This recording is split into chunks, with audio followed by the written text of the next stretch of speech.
Welcome back to Leverage Your Spark. I'm your host, Brandy Lawson. We've reached the final part of our 5-part episode series on how to make a decision on a tool, app, or software service. Today's topic is all about cost, weighing the pros and cons of free versus paid software, and how to evaluate if the price of the tool is worth it. By now, you've done your research, evaluated potential solutions, and narrowed down your software options. Okay, the $1 million, maybe $1,000 question. Is the price of the software worth it? While it's tempting to focus solely on price, remember, the cheapest option isn't always the best value, and sometimes free can cost more than paying for software.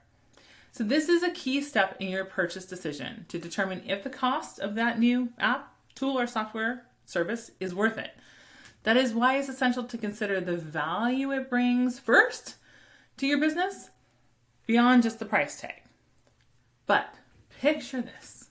You can confidently invest in software that provides real value to your business without feeling overwhelmed by the cost or bogged down by buyer's remorse.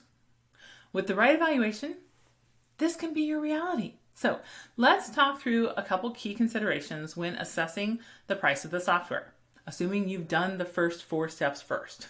All right, first, free tools are amazing and make it really easy to get started. But choosing only free options can limit your business's potential. So don't be afraid to invest in paid tools when they offer the features, functionality, or integrations your business needs, or upgrade. Okay, next, keep in mind that free software might have hidden costs, such as using your information or less reliable support. Just be aware of these potential downsides and weigh them against the benefits and your other options.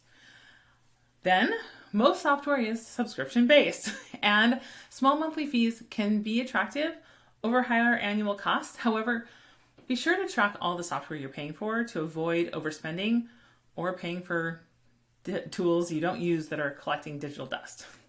And then finally, consider the context of the software's price.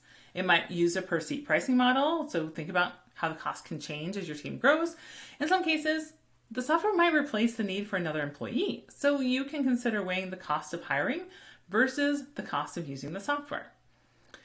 In any case, carefully considering the cost of software and its value to your business will make you better equipped to make informed decisions that benefit your bottom line.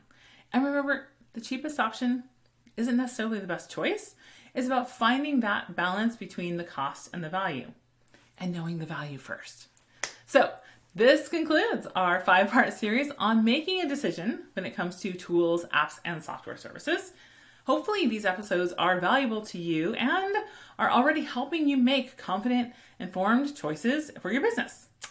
In the next episode, you'll hear a case study about one of our clients when they transitioned from managing client projects by lugging around 6-inch binders to using online project management system they could access from anywhere and no longer weighed them down.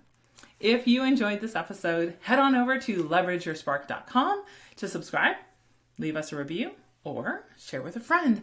Everyone deserves to have less stress and more impact.